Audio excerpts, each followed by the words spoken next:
అందరికీ నమస్కారం. ఈరోజు నేను పోస్ట్ పోనింగ్ ప్రెగ్నెన్సీ లేకపోతే మ్యారేజ్ అయిన తర్వాత ఇప్పుడే కాదు 1 ఇయర్ ఆగుదాం 2 ఇయర్స్ ఆగుదాం అనడం ఎంతవరకు కరెక్ట్? లేదు, అనుకోకుండా మ్యారేజ్ అయిన వెంటనే ప్రెగ్నెన్సీ వచ్చింది, చాలా మంది టర్మినేషన్ చేస్తూ ఉంటారు, ప్రెగ్నెన్సీ తీసివేయించుకుంటారు. ఇది ఎంతవరకు కరెక్ట్ అని మనం ఆలోచిద్దాం.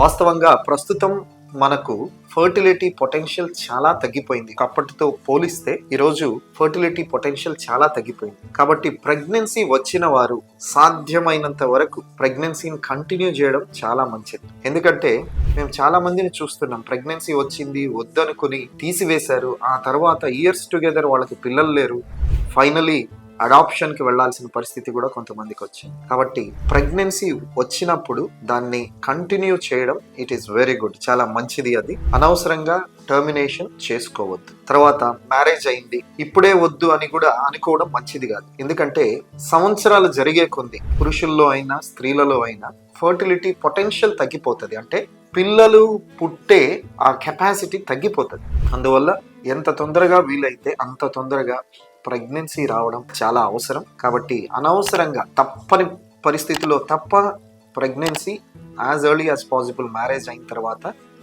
కలిగి ఉండడం చాలా మంచిది. Thank you.